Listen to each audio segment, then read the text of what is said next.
Ndagusuhuje mukunzi wacu ari nakuna naguha ikaze. Iyi ni KN Radio ishakira urukumbi ry'amakuru yizewe mu Rwanda ndetse no hanze y'u Rwanda. Ni mu karere ka Rusizi ku kigo cy'ishuri cya GS Murira ahumvikanye amahano mabi cyane, inkuru y'Icamugongo aho umuyobozi w'icyo kigo n'umwarimu batawe muri yombi bitewe n'ibyo bakoreye abana b'abanyeshuri. Benshi mu babyeyi bakaba bariye karungu, abandi bakaba bishwe n'agahinda bitewe n'ibyo abana babo bakorewe kuri icyo kigo cy'amashuri cya GS Murira. Mbese niki uwo muyobozi w'ishuri afatanyije na mwarimu babakoreye abo bana b'abanyeshuri cyatumye batabwa muri yombi? Mbese niki ababyeyi ndetse n'inzego z'ubuyobozi zaba zatangaje kuri iyi nkuru y'Icamugongo yumvikanye muri icyo kigo cy'amashuri cya GS Murira? Ibi ndetse n'ibindi bigiye bitandukanye nibyo bikubiye mu makuru twawuteguriye uyu munsi. Icyakora icyo tugusaba nuko wadutera inkunga uyu munsi maze ukara munsi y'amakuru urabona ijambo subscribe cyangwa sabone, uhita ukandaho n'akazugira kaza nako ntugasige nako uhita ugakandaho. Icyo gihe uzaba ushimangiye yuko ugiye kujya ubu wa mbere mu kubona amakuru meza ya KN Radio tugenda tubagezaho umunsi ku wundi. Reka twitse gatoya ubundi tuze tukuvira imuzi n'umuzingo iby'amakuru mabisha yumvikanye muri aka karere ka Rusizi, kuko benshi mu babyeyi ikomeje kubatera intimba ndetse n'agahinda ku mitima yabo.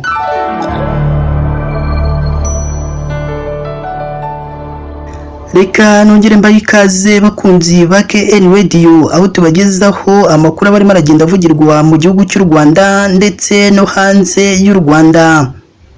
N'amarira menshi, intimba ndetse n'ibindi bigiye bitandukanye bikaba byatashye mu mitima ya benshi mu batuwe mu karere ka Rusizi n'abasanzwe bagendera muri kano karere ndetse n'abarerera ku kigo cy'amashuri cya GS Murira bitewe n'amahano mabisha yahumvikanye muri kino kigo.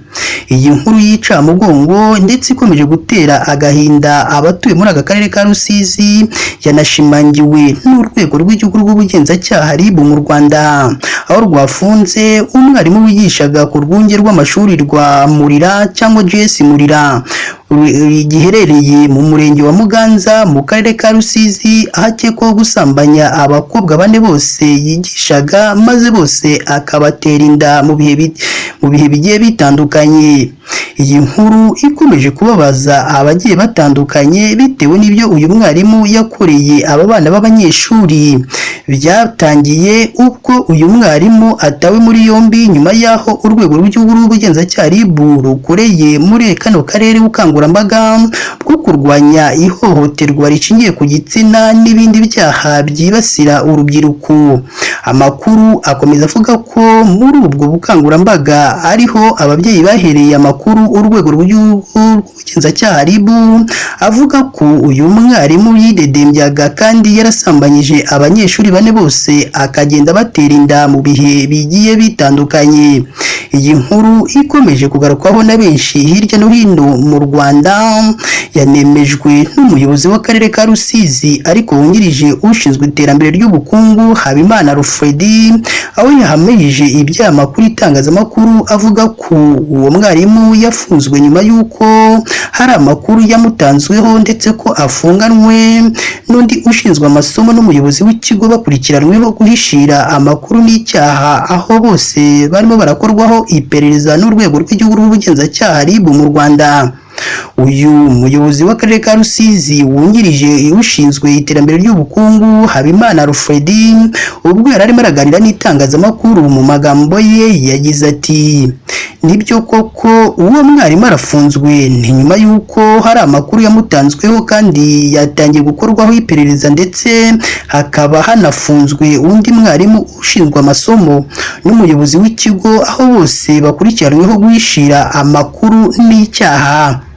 Mu banyeshuri bane uyu mwarimu akekwaho gutera inda harimo uwo bivugwa ko yamujyanye mu Bugarama ahitwa muri site akamufasha kuyikuramo, n'abandi batatu barimo babiri bo mu kagari ka Cyarukara n'umwe wo mu kagari ka Gakoni. Ubwo aya makuru yari amaze kumenyekana Abagiye batandukanye bagaragaje intimba n'agahinda bavuga ko ibyo abo bayobozi b'ishuri bakoreye abana babo atari ibintu byiza, ngo kuko nibo bakabereye urugero rwiza abana babo, ngo none nibo barimo barabatoza iyi mico mibi. Umwe mu babyeyi waganiriye n'itangazamakuru yavuze ko bibabaje cyane kandi biteye agahinda, kuko uwagahaye imico myiza umwana wawe ngo niwe umwigisha imico mibi. Bariya barezi bagomba kubihanirwa kuko ntabwo ibyo bakoze bikwiye habe na gato. Ababyeyi kandi barashimira urwego rw'igihugu rw'ubugenzacyaha RIB nyuma y'uko rwumvise amarira yabo nyuma yo kurutakira ko abana babo barimo gusambanwa n'umwarimu kandi akirirwa yidedembya, ubundi rukabumva rukaza rukata muri yombi uwo mwarimu. Iyi ni KN Radio ishakira urukumbi ry'amakuru yizewe mu Rwanda ndetse no hanze y'u Rwanda. Iyi ni inkuru yumvikanye mu karere ka Rusizi, aho RIB yataye muri yombi umuyobozi w'ikigo n'umwarimu ukekwaho gusambanya abanyeshuri 4. Ni naha kandi natwe dusoreje amakuru yacu uyu munsi.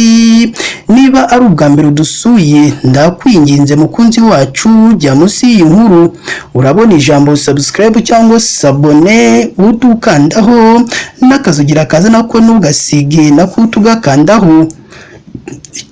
Icyo gihe uzaba ushimangiye yuko ugiye kujya uba uwa mbere mu kubona amakuru meza ya KN Radio tugenda tubagezaho umunsi ku wundi. Si ibyo gusa kandi ugomba no kujya ahatangirwa ibitekerezo, ukaduha igitekerezo cyawe, haba ari igishima ibyo dukora ndetse n'ikitugira inama y'ibyo twazahinduramo mu makuru tugenda tubaha hano kuri KN Radio. Mu gihe umaze no kumva iyi nkuru, yisangiza abandi kugira ngo bumve aho amakuru meza ari, ko nta handi ari hano kuri KN Radio. Mukomeze mugire ibihe byiza kandi Imana yo mu ijuru ijye ikomeza ibane namwe umunsi ku wundi.